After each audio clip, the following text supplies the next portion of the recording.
Did you know that Doritos, the beloved triangular chips, are sold in over 100 countries and come in over 100 flavors? These crunchy snacks have become a global phenomenon since their introduction, but there's more to Doritos than meets the eye. You see, Doritos were first introduced in 1966 by Frito-Lay, a division of PepsiCo, and the idea for these chips came from a rather unexpected place, Disneyland, in Anaheim, California. That's right, in the early 1960s, a restaurant in the park, Casa de Fritos, had surplus tortillas. Instead of letting them go to waste, they decided to fry and season them, creating a tasty new snack. This accidental invention caught the attention of Frito-Lay executives, and Doritos was born. Now, while the story of Doritos' origins is intriguing, it does raise some questions, like how did a simple snack from Disneyland turn into a worldwide sensation? What role did marketing and innovation play in Doritos' rise to fame?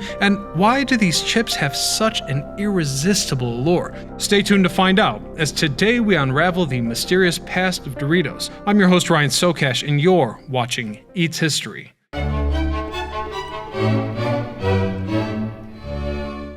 Believe it or not, but potato chips, the precursor to Doritos, trace their origins all the way back to 1853 in Saratoga Springs, New York, where a creative chef resolved some customer complaints in a rather unusual way.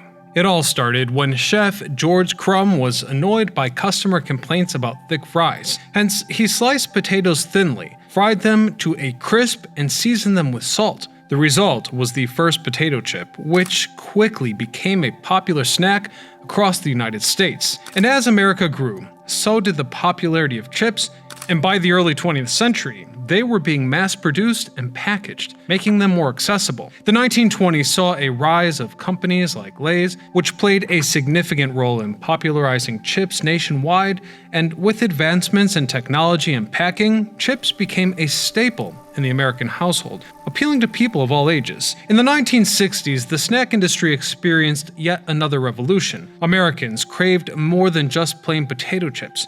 They wanted new flavors and textures. This demand led to the creation of corn chips and tortilla chips, inspired by Mexican cuisine. The idea of transforming simple corn tortillas into a snack took root, though the concept would not take a groundbreaking turn until the mid-1960s. And here's the twist. During this time, a little-known restaurant inside Disneyland, Casa de Fritos, started experimenting with its leftover tortillas.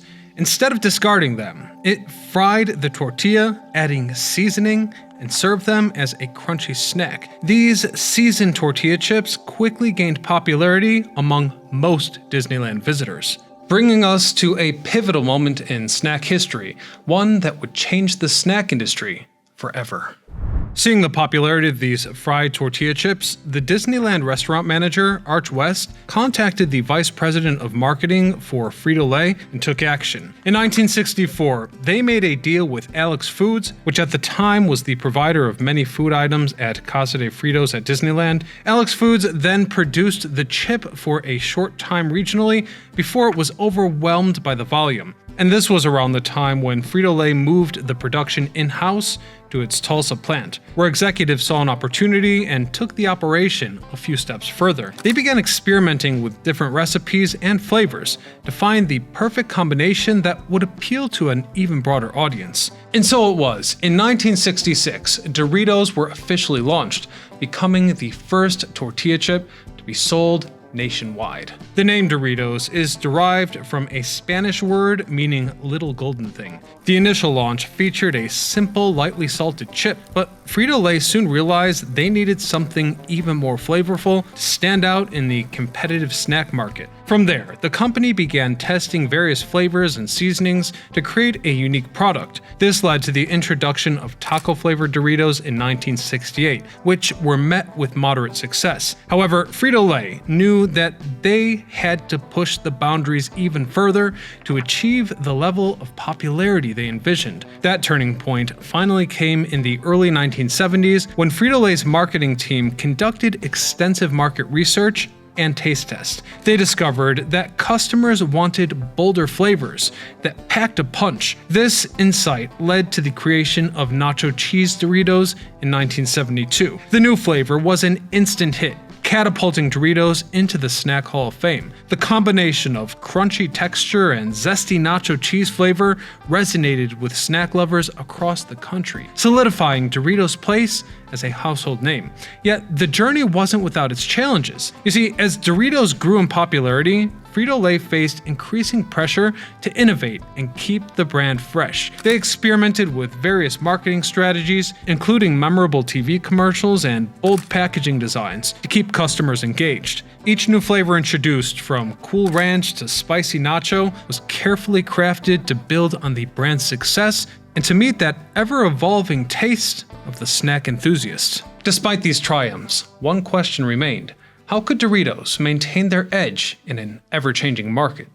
The 1980s were a transformative decade for Doritos, as Frito-Lay sought to maintain their edge in the competitive snack market. But rest assured, Doritos would cement their place in American pop culture while also pushing the boundaries of flavor and marketing innovation. Allow me to explain. In 1986, Doritos launched their iconic "Crunch All You Want, We'll Make More" campaign, which became an instant hit. This slogan emphasized the irresistibility of Doritos, encouraging consumers to indulge without worry. The commercial was catchy, fun, and featured memorable characters, making Doritos a staple across America. Furthermore, Frito-Lay also leveraged celebrity endorsements to boost Doritos' profile. One notable campaign featured Jay Leno, whose comedic persona resonated with the brand's audience. By associating Doritos with popular figures, Frito-Lay ensured the brand stayed relevant and appealed to both younger and older generations. They also continued experimenting with flavors, leading to the introduction of various experimental flavors. Some were instant hits, like my own favorite, Cool Ranch, which was launched in 1986 and quickly became a fan favorite due to its unique and bold taste. The Cool Ranch flavor was a game changer, adding a zesty, tangy option to the Doritos lineup. This appealed to those who were looking for something different from the traditional nacho cheese. Now, that being said, not all experiments were successful, but Frito-Lay's willingness to take risks kept consumers curious and engaged. Limited edition flavors and regional specialties also helped maintain Doritos' status as a dynamic yet ever-evolving brand. This approach ensured that there was always something new for Dorito fans to try, keeping the brand fresh in the mindset of customers. In addition to flavor innovations, Doritos capitalized on major cultural trends. They sponsored sporting events, concerts, and other high-profile occasions, making their presence felt throughout the entertainment world. By tapping into the cultural zeitgeist, they became a household name, backed up by a delicious product. However, as the 1990s approached, the snack food industry was on the cusp of significant change. Customer preferences were becoming more sophisticated, and the competition was intensifying. But on top of all that, healthy eating awareness was slowly becoming a factor. The 1990s presented Doritos with both challenges and opportunities, as they navigated a rapidly changing snack food landscape. On one hand, Doritos earned $1.2 billion in retail sales, or 1/3 of the total Frito-Lay sales for the year. On the other hand, one significant challenge Doritos faced was the growing trend towards healthier eating. Consumers were becoming more aware of nutrition and the impact of junk food on their health. To accommodate for this, Frito-Lay introduced baked versions of their popular chips, including Doritos. That's right, baked Doritos launched in the late 1990s and had fewer calories and less fat than their traditional counterpart. This move aimed to capture the health-conscious market while still delivering the bold flavors that Doritos fans loved. Even so, there was another bump in the road in 1993, when a lawsuit claimed that the chip's bold design might have been a double-edged sword, as the plaintiff claimed it had damaged his throat. Everything worked out in the end, however, as when the plaintiff attempted to admit into evidence a study by a former chemistry professor that calculated how to best swallow the chips safely, the Pennsylvania Supreme Court ruled that the study did not meet scientific standards and therefore could not be presented as evidence. Hence, once this issue was out of the way, by 1994, with their more healthy alternative on the shelves, the brand continued to push the limits. This is when a flavor that became iconic appeared: spicy nacho. This new flavor catered to the growing appetite for spicier snacks and quickly gained a loyal following.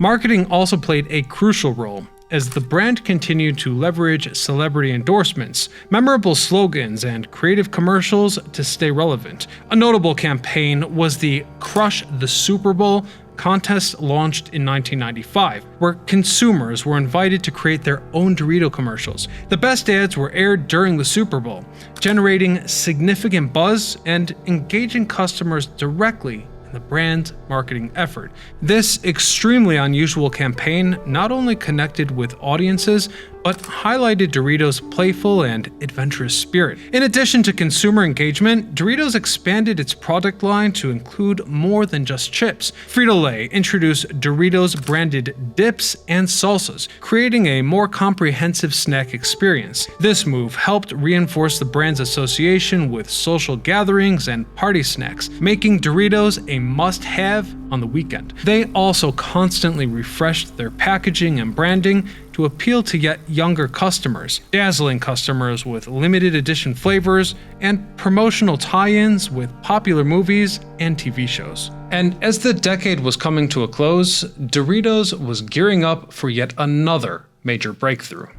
As the new millennium dawned, Doritos continued to innovate, adapt, and grow, solidifying its status as now a global snack. In 2005, they launched the X13D flavor experiment, which encouraged consumers to guess the mystery flavor for a chance to win prizes. This interactive campaign created buzz and engagement, keeping Doritos exciting and fresh. They also launched flavors like Jacked, Dinamita, and limited edition releases tied to pop culture phenomenon. Collaborations with popular franchises such as Guardians of the Galaxy and The Walking Dead also helped keep the brand relevant, tapping into the fan base beyond traditional consumer snacks. Then, one of the biggest success stories for Doritos in the 21st century was the creation of Locos Tacos. In 2012, Taco Bell introduced this menu item featuring a taco shell made from nacho cheese Doritos, which you can learn more about in our Taco Bell video. Anyhow, the collaboration was a massive hit,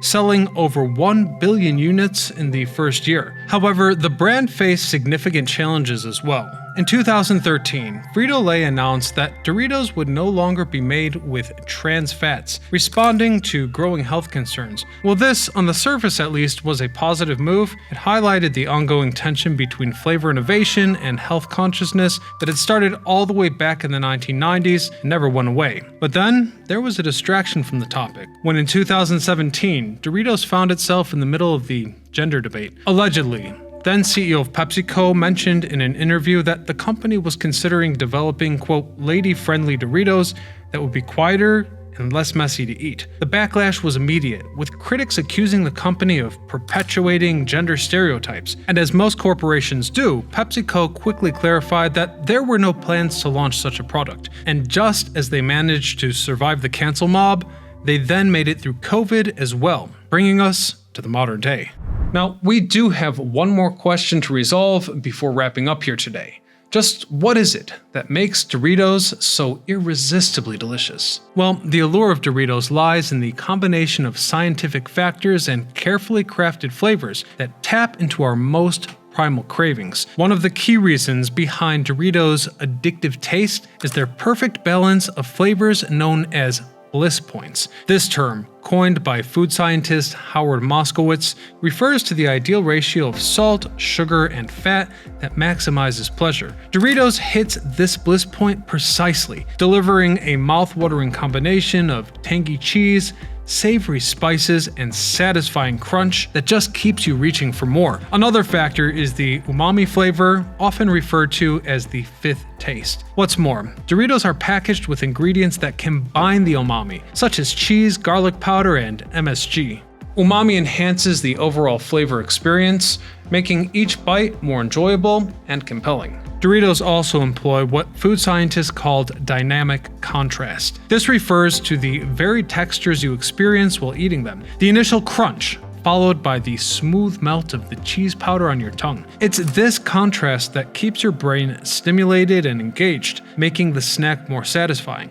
Additionally, many believe that Doritos contains compounds that trigger the release of dopamine, a neurostimulant associated with pleasure and reward. Lastly, the bold and intense seasoning on Doritos creates a lingering flavor that keeps your taste buds active long after you've finished a chip. This persistent flavor encourages you to go back for another chip and relive that sensory experience. In essence, the allure of Doritos is no accident. It's the result of meticulous flavor engineering designed to create a highly enjoyable and almost addictive snacking experience. The precise balance of flavors, textures, and sensory triggers ensure that Doritos remains a snack that people can't resist. Whether you're at a party, watching a movie, or just in need of a quick snack, Doritos delivers a burst of flavor that keeps you coming back for more. Well, we'll leave it there for today, but make sure you let me know in the comment section which Dorito flavor is your favorite.